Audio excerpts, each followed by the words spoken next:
अस्सलाम वालेकुम स्टूडेंट्स, बिस्मिल्लाहिर्रहमानिर्रहीम। आज हम स्टार्ट करें एक्सरसाइज 21.1, जिस एक्सरसाइज या चैप्टर का नाम है पार्शियल फ्रैक्शन। अब पहला क्वेश्चन तो सबके माइंड में ये आया होगा कि पार्शियल फ्रैक्शन जो है वो क्या होता है। ठीक है, अच्छा, पार्शियल फ्रैक्शन आप लोग के लिए स्पेशली मैट्रिक क्लास के लिए बिल्कुल न्यू है, क्योंकि उन्होंने इससे पहले टॉपिक या ऐसे क्वेश्चन सॉल्व नहीं किए होते। वैसे तो बाकी भी कौन से पुराने थे वो भी न्यू ही थे। चलें, अच्छा, इसके लिए ना सबसे पहले तो मैं चाहूँ तो आपको पूरी डिटेल बताऊँ और फिर स्टार्ट करूँ, लेकिन ये आपको क्वाइट बोरिंग लगेगा और शायद सारी बातें एक साथ याद भी ना रह सकें। तो मेरी कोशिश की होगी कि क्वेश्चंस के साथ साथ मैं आहिस्ता आहिस्ता सॉल्व करवाती रहूँ। जैसे कि अब सबसे पहला क्वेश्चन हमारे पास है, जिसका नाम है, इसका कोई नाम नहीं है, इसके टॉपिक का नाम है पार्शियल फ्रैक्शन। अब देखिए, फ्रैक्शन में तो है, अब आपने इसको करना है डीकम्पोज, फ्रैक्शन में तोड़ना है इसको ना, लेकिन इसके स्टेप्स होते हैं। जैसे कि मैं कहूँगी फर्स्ट स्टेप ये होगा कि आप ये चेक करें कि जो फ्रैक्शन है ये प्रॉपर है या इम्प्रॉपर है। क्योंकि अगर ये प्रॉपर फ्रैक्शन है तो आपको फौरन स्टार्ट करना है, अगर इम्प्रॉपर है तो आपको एक स्टेप और बढ़ाना पड़ेगा। चलो, हम चेक कर लेते हैं। अच्छा, कैसे चेक करते हैं, देखें, अगर जो डिग्री है वो नोमिनेटर की ज़्यादा हो तो वो इम्प्रॉपर फ्रैक्शन है, और अगर डिनोमिनेटर की ज़्यादा हो तो प्रॉपर फ्रैक्शन है। सही। अब देखें, यहाँ तो 12 है, तो 12 के पास कोई भी वेरिएबल और पावर नहीं है, तो इसका मतलब ये 0 डिग्री है, ज़ीरो डिग्री है। लेकिन नीचे डिनोमिनेटर में x की पावर 2 है, तो ये पावर नोमिनेटर से ज़्यादा है, तो इसका मतलब ये आपका फ्रैक्शन हुआ प्रॉपर फ्रैक्शन। तो आपने चेक कर लिया। अब आप स्टार्ट करेंगे। स्टार्ट किस तरह करना है? स्टार्ट सबसे पहले तो फर्स्ट स्टेप आपने चेक कर लिया है कि ये फ्रैक्शन है प्रॉपर। अब सेकंड स्टेप है। सेकंड स्टेप ये है कि आप देखें कि इसमें मिडिल टर्म ब्रेकिंग हो रही है, कोई फॉर्मूला लग रहा है, कुछ भी, आपने इसके बनाने हैं रूट्स। सेकंड स्टेप में आपने क्या बनाने हैं? रूट्स। अब देखेंगे x² - 9 है, तो आपके पास ये फॉर्मूला लग रहा है कौन सा? a² - b² का। तो आराम से लगा दें ये फॉर्मूला x², और ये बन जाएगी पावर 3 का स्क्वायर। ठीक है, तो ये किस तरह के किसके बराबर आ जाएगा? तो ये बराबर आ जाएगा 12 और एक बार a प्लस बी, मतलब x प्लस 3, और एक बार a minus B, x minus 3। ठीक है, अब क्या करेंगे? अब आपने ये करना है कि रूट्स निकालने हैं। रूट्स कैसे निकलेंगे? जैसे ये x प्लस 3 है, तो आप x प्लस 3 को भी इज इक्वल टू 0 रखकर, या इस तरह कर लें, x प्लस 3 पहले ब्रैकेट्स बनाएं, बल्कि ब्रैकेट्स में इनको मेंशन करें और फिर ले लें आप इसको 0 के बराबर, यहाँ इजिकल टू नहीं लगाएं, यहाँ लगाएं, और फिर ये x प्लस 3 भी 0 के बराबर लिखें, और x माइनस 3 भी जो है वो 0 के बराबर लिखें। तो ये पॉजिटिव का 3 हो जाएगा इजिकल टू के सेट जाकर नेगेटिव का 3, और ये नेगेटिव का 3 हो जाएगा पॉजिटिव का 3। आपने सेकंड स्टेप भी कर लिया। सेकंड स्टेप क्या था? कि आपने रूट्स निकाल लिए। अब थर्ड स्टेप स्टार्ट हो चुका है, समझिए, ये आपका सेकंड स्टेप था। ठीक है, एंड अब थर्ड स्टेप। थर्ड में क्या करना है? वो ये करना है आपको कि, वैसे ये लिखे नहीं स्टेप स्टेप, ये तो समझाने के लिए है। अब आप क्या करें कि ये आप लिखेंगे 12, या ये लिख दें, मर्जी है आपकी। तो अभी फ़िलहाल मैं 12 जो मैंने फैक्टर्स तो नहीं कहेंगे, रूट तोड़े हैं उसको मैं लिख रही हूँ। ठीक है, अब बराबर ले लूँगी मैं। अब इसके दो फ्रैक्शन बन रहे हैं ना, एक तो इसके लिए, और बीच में सम का साइन ही लगाइएगा, और एक इस वैल्यू के लिए। ठीक है, अब ये है x प्लस 3, मैंने एज इट इज इसी तरह लिख दिया, और ये है x माइनस 3 मैंने लिख दिया। ओके, आपकी मर्जी, अब x माइनस 3 पहले लिखें या x प्लस 3 बाद में लिखें, इससे कोई फ़र्क नहीं पड़ता। वरना आप लोगों को लगेगा भाई हम a minus B, a plus B formula भी तो लिख सकते हैं ना, तो आप लोग ऐसा भी कर सकते हैं। अच्छा, नाम दे दें a या b या a1 a2 जो भी। ठीक है, क्योंकि आपको इन्हीं दो की वैल्यूज तो निकालनी है। अब इसको सॉल्व करना है, सिंप्लीफाई करना है या सॉल्व करना है, जो भी नाम दें, जो सही लगे। अब देखें कि इस साइड का सोल्यूशन हो रहा है, एलसीएम हो रहा है ना, तो आप इस साइड को अभी फिलहाल एज इट इज ऐसे ही कॉपी कर लें और इस साइड पर आप कर लें एलसीएम। क्या होगा, x प्लस थ्री वहाँ जाके x माइनस थ्री, बल्कि यहाँ पहले आएगा और इससे होगा क्रॉस मल्टीप्लाई। तो मैं मल्टीप्लाई नहीं करूँगी अभी फ़िलहाल, क्योंकि मुझे तो एक ही वैल्यू निकालनी है, बाद में दोबारा आइसोलेट करना होगा तो प्रॉब्लम हो जाएगी, तो हम इसे रहने देते हैं। ये हो गया b और ये x प्लस थ्री इस तरह इसके पास आ गया। आपको पता है इनको आपस में मल्टीप्लाई करते हैं, मैं इनको भी मल्टीप्लाई नहीं करवा रही हूँ। क्यों नहीं करवा रही हूँ ये भी आपको पता चल जाएगा। देखें, डिनोमिनेटर से डिनोमिनेटर कैंसिल हो गया, है ना। आसान है, नहीं है? है आसान है। ठीक है, अब क्या होगा, अब 12 तो एज इट इज है ही, और a के पास x माइनस थ्री भी है और b के पास क्या है, x प्लस थ्री। अब आप लोग सोचेंगे कि ये जो हमने रूट्स निकाले हैं इसका यूज़ क्या है। इसका यूज़ होगा, आप यहाँ पर इसका इस्तेमाल करेंगे। कैसे इस्तेमाल करेंगे हम, अब आप जो ये x आपने निकाला ना, एक बार माइनस थ्री पुट कर दें और एक बार प्लस थ्री पुट कर दें। तो मैं पहले प्लस थ्री पुट कर देती हूँ या माइनस थ्री, इससे कोई फर्क नहीं पड़ता, खैर मैं माइनस थ्री करूँगी। ठीक है, अब मैं क्या कर रही हूँ कि put value of x is equal to three में लिख देती हूँ। Put value of x is equal to three in equation one, plus positive three put कर रही हूँ। ठीक है, इक्वेशन वन मैंने नाम दे दिया। चले भाई, 12a x positive three minus का थ्री एज इट इज रहेगा, फिर पॉजिटिव का साइन और फिर ये b और यहाँ पर थ्री और थ्री। ठीक है, तो क्या आया, आया क्या, थ्री में से थ्री का ज़ीरो, तो ये इस पूरी वैल्यू को ज़ीरो कर देगा। चलो मैंने लिख दिया ज़ीरो। अब थ्री प्लस थ्री हो जाएगा सिक्स। तो आप लोग इस वाली वैल्यू से b की वैल्यू निकाल सकते हैं ना, बिल्कुल निकाल सकते हैं। b की वैल्यू को तो मैं यही एडजस्ट करके निकालने की कोशिश करती हूँ। यहाँ b है मल्टीप्लाई में, तो इस साइड ले जाकर हो जाएगा डिवाइड में, तो b is equal to 12 divide by 6 कर लेते हैं। 6 वन जार और 6 वन जार और 6 टू जार, बिल्कुल 6 वन जार और 6 टू जार, तो b की वैल्यू आ गई आपके पास यहाँ पर 2। ठीक है, एक वैल्यू ये आ गई। अब हम लिखेंगे x is equal to minus three, positive three तो हम लिख चुके हैं।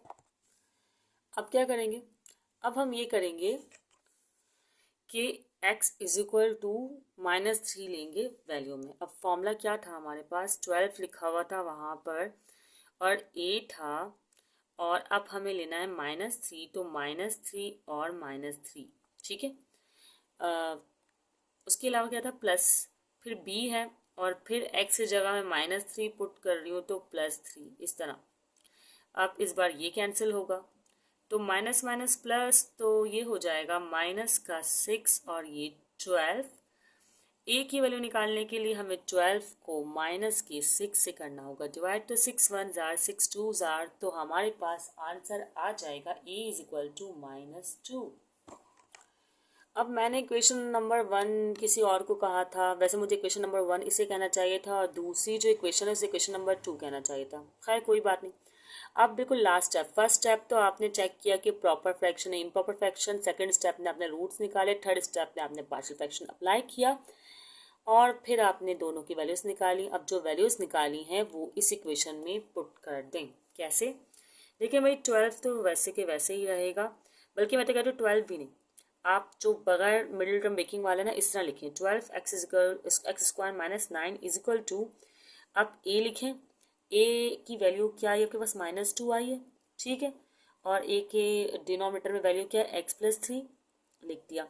अब ये प्लस है, ठीक है, और b की वैल्यू क्या आई है, 2 आई है, मैं अब क्या दिखाऊँ, 2 ही आई है, सही, और x माइनस, सही है। अब आप क्या करें कि वैसे तो आपको जो आंसर बुक में है ना वो इस फॉर्म में लिखा हुआ है, तो आप इस तरह अरेंजमेंट कर दें, भाई ये जो पॉजिटिव वाला है इसको पहले लिख दें और ये जो नेगेटिव वाली वैल्यूज़ हैं उनको बाद में लिखते हैं। इससे क्या फ़र्क पड़ेगा, कोई फ़र्क नहीं पड़ेगा, बिल्कुल भी नहीं पड़ेगा। तो ये आ गया आपका आंसर, बुक में भी यही आंसर है। समझ में आया आपको, नहीं आया तो कोई बात नहीं, अभी हम और क्वेश्चंस करने वाले हैं, तो प्रैक्टिस के साथ साथ समझ में भी आ जाएगा, और अगर समझ में आ गया है तो बहुत अच्छी बात है। अब ये है क्वेश्चन नंबर 2। सबसे पहला स्टेप रिमेन सेम कि आप पहले तो ज़रा सिंप्लीफाई करें। सही, 4x are 4 and 4 4s are 16। ऐसा ये तो ये हो जाएगा 16। अब जो डिनोमिनेटर है ये तो सेम रहेगा। अब आप देखिए कि भाई आपके पास डिग्री जो है वो डिनोमिनेटर में ज़्यादा बड़ी है या नोमिनेटर में, तो अभी भी डिनोमिनेटर में है तो ये आपका प्रॉपर फ्रैक्शन है, तो सही है, सिंपल है। अब आप क्या करें, वही स्टेप्स, अपना सेकंड स्टेप, रूट्स बनाएं। अब रूट्स कैसे बनाएंगे, आप देखें कि भाई ये 4x माइनस 16 तो एज इट इज़ रहेगा, बिल्कुल रहेगा एज इट इज़। लेकिन ये जो x² माइनस 2x प्लस 3 है, इसमें देखिए मिडिल टर्म ब्रेकिंग हो रही है ना। कैसे हो रही है, अब फॉर्मूला तो लग नहीं रहा तो मिडिल टर्म ब्रेकिंग ही करनी पड़ेगी। तो 1 3s आर 3 और दोनों पॉजिटिव हैं तो आपको ऐड करके 2 लाना होगा, या नहीं नहीं नहीं नहीं, सॉरी ये मैंने गलत बनाया है ना। पॉजिटिव का 3 नहीं है, ये सवाल में नेगेटिव का 3 है, क्योंकि आएगा ही नहीं इस तरह तो फिर तो इस सवाल में नेगेटिव का 3 लिख दूँ। अब हो जाएगी मिड टर्म ब्रेकिंग, नेगेटिव का प्लस माइनस माइनस, तो आपको मिडिल टर्म को ऐसे ब्रेक करना है कि वो सब्ट्रैक्ट होकर 2 ही आए, तो और मल्टीप्लाई होकर 3 आए, तो 3 1 ज़ा 3 इज बेस्ट ऑप्शन। तो मैंने कर लिया माइनस का 3x और माइनस का x, सॉरी प्लस का x, तो माइनस प्लस माइनस तो वैल्यू सेम हो रही है। ठीक है, तो मिडिल टर्म ब्रेकिंग अप्लाई हो रही है। कैसे, 3 1 ज़ा 3 और माइनस प्लस माइनस तो 2x। खैर, मिडिल टर्म ब्रेकिंग के लिए वीडियो है मेरे चैनल पर मौजूद, 9 क्लास की है, आप लोग उसे देख सकते हैं। उसमें काफ़ी सारे क्वेश्चंस जो हैं हमने किए, बनाई भी है मैंने ऐसी वीडियो। खैर, अच्छा, इन दोनों में कॉमन क्या है, x, तो यहाँ पर आपके पास आ गया x माइनस 3 बचा। ठीक है, इन दोनों में कुछ नहीं कॉमन, तो आप 1 कॉमन ले लेंगे और हो जाएगा x माइनस 3। अब क्या करना है, ये 4x minus 16 as it is लिख दें, और इन दोनों में फर्दर कॉमन तो x माइनस 3 और यहाँ पर x प्लस 1, ऐसा ही था ना, या मैंने कुछ गलती की, ये 1 कहाँ से आया, ये रहा ना 1 1 यहाँ से आया। ठीक है, सही किया। अब क्या करेंगे, roots roots roots roots roots के लिए क्या करना होगा, कुछ भी नहीं करना होगा। अब आपकी मर्जी है कि आप पहले दोनों रूट्स निकालें या बाद में, तो इस बार हम थोड़ा ट्रेंड चेंज करते हैं, हम बाद में निकालेंगे, पहले से ज़रा फ्रैक्शन कर देते हैं। फ्रैक्शन कैसे करेंगे, बिल्कुल वैसे ही कि ये हमने दोबारा कॉपी किया, इजिकल टू खामखा लगा दिया मैंने 16, और यहाँ पर x माइनस 3 और x प्लस 1 सॉरी, यहाँ पर आपने a लिखना है और x माइनस 3 लिख देना है। ठीक है, और इसी तरह आपने फिर प्लस का साइन ही आया था, साइन हमेशा पॉजिटिव ही आता है, फॉर्मूले समझ लें एक तरह से, और ये x प्लस 1 लिख देना, ऊपर वाली वैल्यू को नहीं लिखते हैं। सही है, इस तरह का जब पार्शियल फ्रैक्शन बना रहे होते हैं। अब आप क्या करेंगे, अब आप करेंगे एलसीएम इस साइड पर, तो सिंपल है, 4x minus 16 x minus 3 x plus 1, ये एज इट इज है, और इस साइड पर एलसीएम ये हो जाएगा x प्लस 1 a बोल दें या a, x प्लस 1 a की बात है। इसी तरह x माइनस 3b, इस तरह। अब क्या करना है, ये दोनों आपस में मल्टीप्लाई होंगे, लेकिन आप इसे ऐसे ही रखें जैसे कि हमने पिछले क्वेश्चन में किया था, डिनोमिनेटर से डिनोमिनेटर कैंसिल, तो यहाँ पर आ जाएगा 4x minus 16 is equal to x plus 1a plus x minus 3b। ठीक है, अच्छा, इस इक्वेशन को नाम दे दें, पिछली बार नहीं दिया था, मैंने कहा था इक्वेशन को नेमिंग ज़रूर करनी होगी, इक्वेशन 1। सही है, अब इसके बाद आप लोग क्या करें कि अब रूट सप्लाई करने हैं ना, तो रूट मैंने इस बार पहले नहीं निकाले, तो अभी यहीं से आप लोग निकाल सकते हैं। कैसे, x प्लस 1 है तो उसका रूट आएगा, एक रूट आपके पास आ जाएगा x इजिकल टू माइनस 1। ठीक है, और x माइनस 3 है तो इस लिहाज से एक रूट, यहाँ यूँ देख लें, ये बात एक ही है, मैं भी यहाँ से देख रही हूँ, आप लोग कहेंगे क्या कर रही हूँ, यहाँ एक ही बात है, तो x इजिकल टू 3, तो ये आपके पास दो रूट्स है, पहले आपको 1 रखना है और फिर 3 रखना है और सॉल्व करना है। तो मैं पहले 1 रख देती हूँ और इस इक्वेशन को नाम दे देती हूँ इक्वेशन 2। ठीक है, इक्वेशन 2 में रख लेती हूँ 1। अब क्या कर रहे हैं, x is equal to -1 equation 2 में पुट कर रही है, मैंने लिख दिया। 4x है तो -1 और माइनस का 16 as it is. x+1 x की जगह आएगा -1 और +1 एज इट इज। ए भी ऐसे ही लिख देंगे और फिर x के साथ दोबारा -1 -3 और b। ठीक है, अब 4 1s आर -4 और ये हो गया -16, ये प्लस का 1 माइनस का 1 कैंसिल, तो ये जगह पूरी वैल्यू 0 तो 0 लिख दें भले से। माइनस माइनस प्लस आएगा माइनस का 4 और माइनस प्लस माइनस, ठीक है, और ये b। ठीक है, अच्छा इसको ब्रैकेट में चाहे नहीं ब्रैकेट वगैरह में लिख दें या ना लिखें, बात एक ही है। ठीक है, अच्छा अब क्या होगा, माइनस माइनस प्लस हो जाएगा तो ये जाएगा माइनस का 20 और ये माइनस का 4 मल्टीप्लाई में है तो इजिकल टू के इस साइड आकर हो जाएगा डिवाइड। और ये रही b की वैल्यू, नहीं मतलब b की वैल्यू आ गई, अभी आई नहीं। माइनस माइनस कैंसिल और 4 1s 4 और 4 5s 20, तो b की वैल्यू आ गई है हमारे पास 20। अब इसी तरह हम लोग a की वैल्यू डिटरमाइन करेंगे। क्या करेंगे, -1 हमने प्लेस कर दिया ना, अब x इज इक्वल टू 3 इसी इक्वेशन 2 में मैं प्लेस करने वाली हूँ, तो मैं बस वैल्यू पुट करके आपको डायरेक्टली स्क्रीन शो करती हूँ। चलें भाई, अब मैंने क्या किया, इक्वेशन 2 में सिर्फ x जगह 3 लिखा है, यहाँ पर और यहाँ पर। ठीक है, ये भी मैंने कोई वर्डिंग लिखी है, नज़र सही से शायद ही आ रही हो। 4 3s 12 और ये 16 लिखा है मैंने, कुछ और लिख दिया था, गलत हो गया था, क्या करती। 3 + 1 4 4 8 3 - 3 0 और ये हो जाएगा b, मतलब b नहीं 0, 0 से मल्टीप्लाई होगा तो 0 ही होगा। फिर ये -16 और 12 तो माइनस का 4 और ये पॉजिटिव का 4 आप डिवाइड में ले आए डायरेक्टली, तो 4 से 4 कट तो a की वैल्यू आ जाएगी -1। हम -1 इज इक्वल टू ए लिखें या a इज इक्वल टू -1 लिखें, इससे क्या फ़र्क पड़ता है। अब आपको पता है कि लास्ट स्टेप है a और b की जो वैल्यू आई है आप उसको प्लेस करेंगे इक्वेशन 1 में, ये वाली इक्वेशन में प्लेस कर देंगे और आपका आंसर आ जाना है।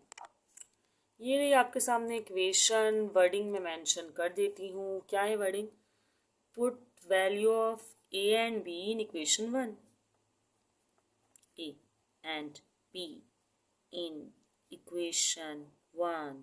Okay done. खैर अच्छा, ये 4x - 16 है, इसको इस फॉर्म में लिखूंगी मैं जो हमारा क्वेश्चन था, बस ये करूँगी। अगर नहीं भी करते तो कोई फ़र्क नहीं पड़ता, क्या पता पड़ता हो, नहीं पड़ता। खैर a की वैल्यू है हमारे पास -1 और x - 3 एज इट इज़ यूँ, और b की वैल्यू है हमारे पास 20 ही है, जो आपको शो नहीं करवा रही मैं, और ये हो गया x+1। ठीक है, तो यही हमारा आंसर है। शायद कुछ गड़बड़ की है मैंने, हाँ b की वैल्यू 20 नहीं है। बुक का आंसर देख के ख्याल आया कि 4 1s 4 और 5 20 किया था मैंने, तो 5 लिखना है मुझे, ना कि 20 लिखना। लिख दिया मैंने, और आप लोग भी सोच रहे होंगे क्या कर रही हूँ, तो यहाँ पर भी आंसर हमारा इस तरह 20 आएगा, 5 आएगा, 5 5 5 नॉट 20। ठीक है, अब सही है, यही आंसर है। बस पॉजिटिव वैल्यू को आप पहले और नेगेटिव को बाद में लिख दीजिएगा तो कोई फ़र्क तो नहीं पड़ेगा। तो मैं लिख देती हूँ सही से, 4x - 16 x² - 2x - 3, और ये पॉजिटिव वाली जो वैल्यू है इसको इस तरह,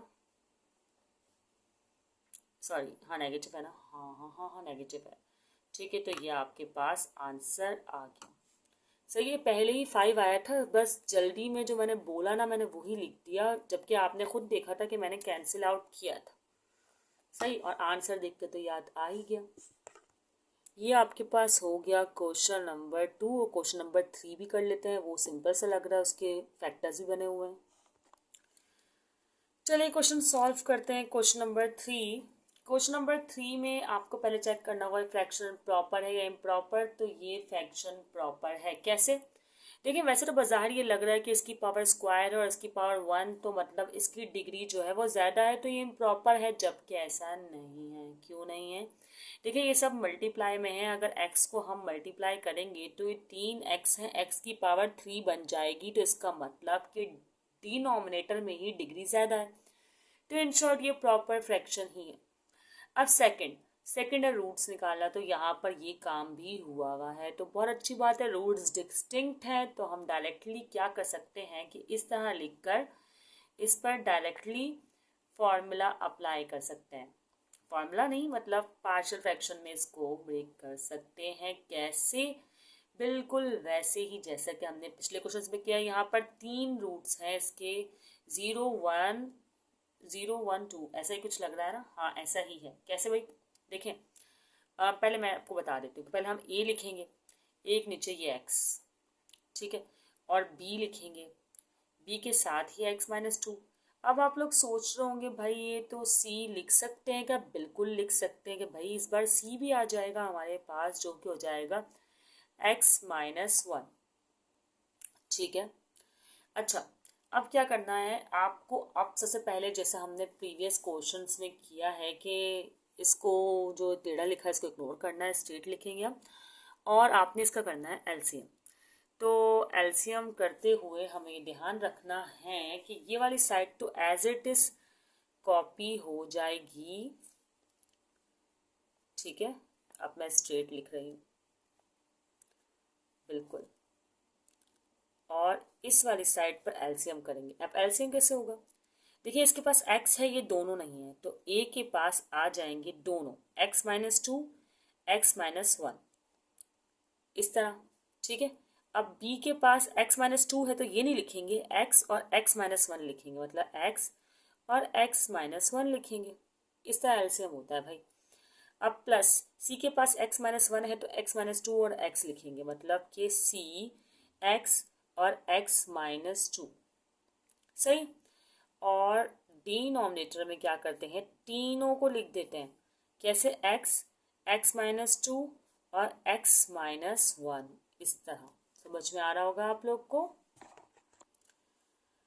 अब क्या करेंगे? आप पहले देखें कि ये तो पूरा कैंसिल हो रहा है डिनोमिनेटर से डिनोमिनेटर। उसके बाद आपने क्या करना है कि ये x² minus 3x plus 6 as it is आप इसी तरह रहने दें। अच्छा, इसको इक्वेशन 1 नाम देना ना भूलें, ठीक है, एंड में इसका यूज होगा ना।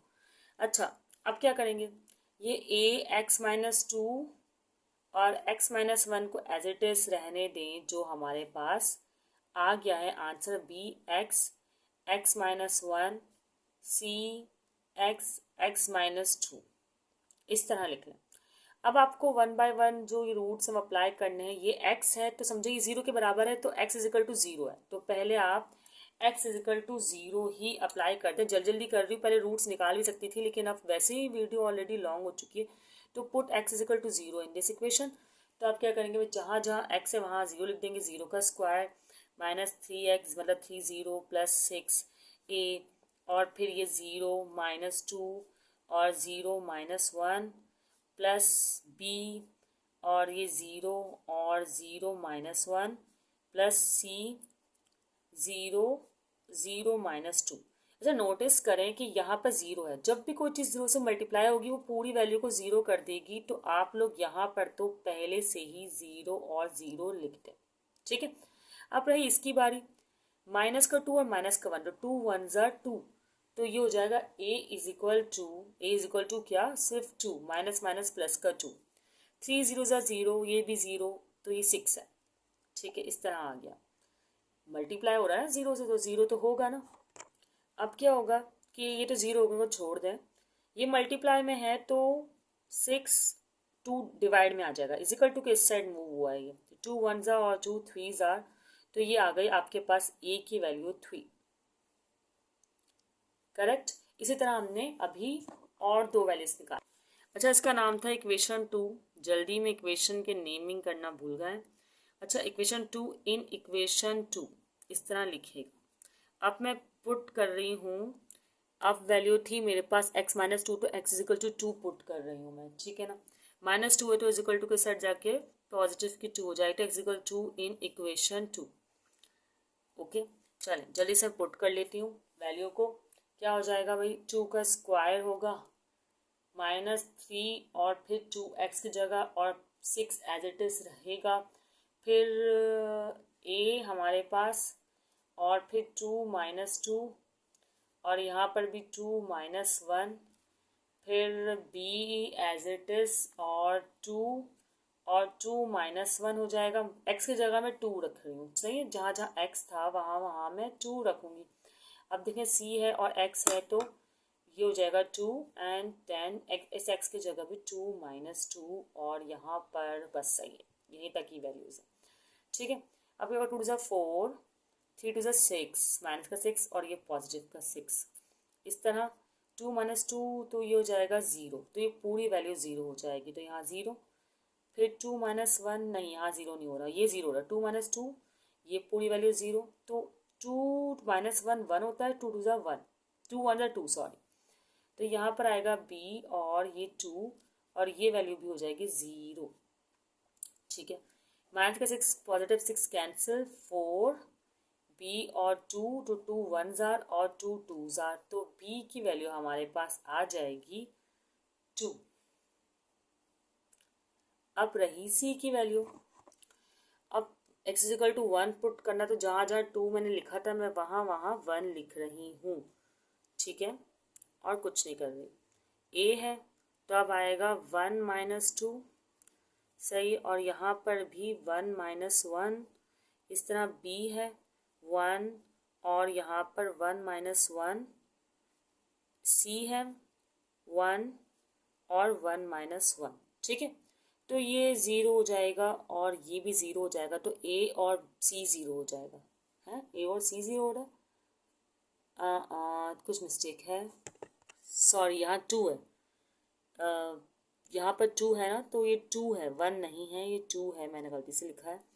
ठीक है, क्योंकि सब 0 हो रहा है, देखिए b भी तो 0 हो रहा है, 1 में से 1 गया 0, तो पूरी वैल्यू 0, लेकिन c को 0 नहीं करना क्योंकि अभी हमने a और b की वैल्यू निकाल दी है, तो c की वैल्यू कुछ ना कुछ आएगी, तो यहाँ पर c अभी आ रहा है -1 के बराबर, ऐसा ही हो रहा है ना, कुछ बिल्कुल ऐसा ही है। तो क्यों, देखिए माइनस का 1 बचेगा, 1 में से 2 गया तो -1 -1 1 ज़र -1, तो c आएगा -1 के बराबर, और यहाँ पर क्या होगा 3 1 ज़र 3 और ये 1, तो ये हो जाएगा -3 में से जब 1 आप माइनस करेंगे 2 और 6 में से 2 गए तो 4, तो इन शॉर्ट c का आंसर आपके पास आ जाएगा -4। क्यों, क्योंकि माइनस को आप कर देंगे शिफ्ट, आप जिसकी वैल्यू निकालनी हो उसके साथ माइनस नहीं रखते, ये यूँ सोचे कि -1 मल्टीप्लाई में यहाँ के डिवाइड हो गया, सही है। अब हमारा लास्ट स्टेप है, वो लास्ट स्टेप क्या है, ये जो है ना हमारी इक्वेशन 1, इसमें हमने a b और c की वैल्यू पुट करनी है। इस बार अब टाइम वैसे ही ऑलरेडी लॉन्ग हो चुका है, तो मैं ये वाली साइड नहीं लिखूंगी, मैं डायरेक्टली ये साइड लिख देती हूँ, बल्कि लिख देती हूँ पूरी साइड और a b c की वैल्यूज भी लिख देती हूँ। देखिए, put value of a b and c in equation 1, आप इस तरह लिख लीजिएगा। अब a की वैल्यू, तो a की वैल्यू 3 है मेरे पास, तो मैंने 3 लिख दिया, b की वैल्यू 2 है, मैंने 2 लिखा, यहाँ साइन नहीं लगाया, एक्चुअली होगा ये कि माइनस प्लस माइनस हो जाएगा, तो यहाँ पर माइनस का साइन आएगा, इसलिए मैंने नहीं लगाया था। ठीक है, तो ये आपका आ गया आंसर। यहाँ पर हमने 3 क्वेश्चन कर लिए हैं और पार्शियल फ्रैक्शन मुझे उम्मीद है कि इंशाल्लाह आपको कुछ हद तक समझ में आ गया होगा। अभी इसके और भी क्वेश्चन हैं जो कि मैं नेक्स्ट वीडियो में आपको समझा दूंगी। अपना ख्याल रखिएगा, दुआओं में याद रखिएगा। अल्लाह हाफ़िज़।